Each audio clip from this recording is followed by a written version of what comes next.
இயேசுவில் எனது அன்பிற்குரியவர்களே, உங்களுக்கு என்னுடைய இதயம் கனிந்த வாழ்த்துக்கள்.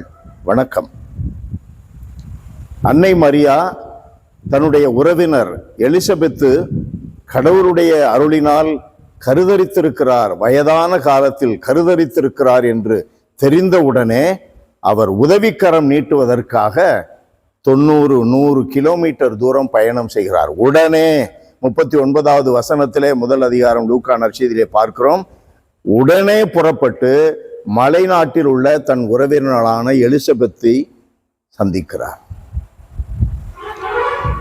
அன்னையிடமிருந்து நாம் கற்றுக்கொள்ளுகின்ற முதல் பாடம் என்ன? அயலான் அன்பு. அதுவும் காலம் தாழ்த்தாமல், எப்பொழுது உதவி தேவையோ உடனடியாக.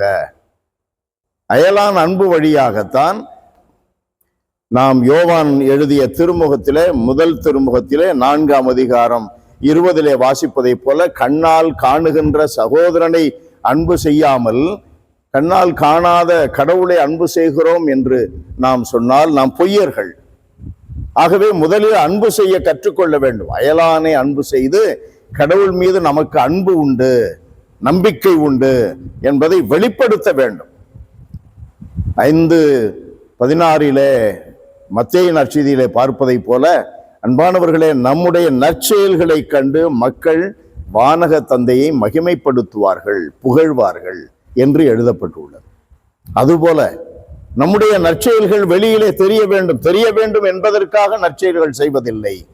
மாறாக மக்கள் கடவுளை மகிமைப்படுத்த வேண்டும் என்பதற்காக சாட்சியாக வாழ்கின்ற அந்த நற்செயல்கள் வெளிப்படுத்தப்பட வேண்டும்.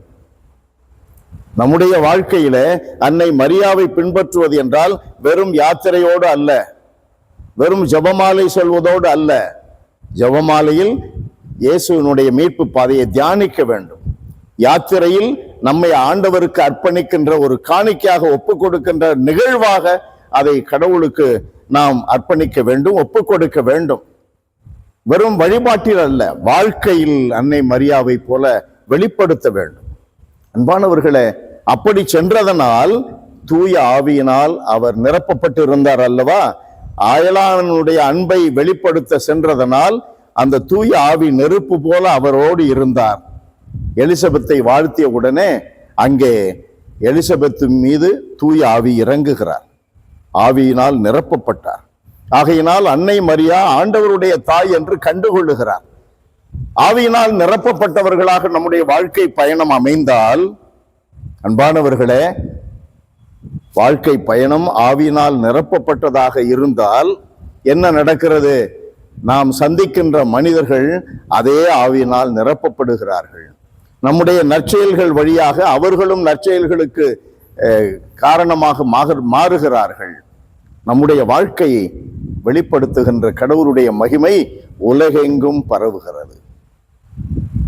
அன்பு நிறைந்த எங்கள் கடவுளே, எங்களுக்கு அன்னையாக உம்முடைய திருமகன் கிறிஸ்து கல்வாரியிலே கொடுத்த தாய் மரியா எங்களுக்கு வாழ்நாள் முழுவதும் நல்ல பாடமாக அமைகிறார். அதற்கு நன்றி செலுத்துகிறோம்.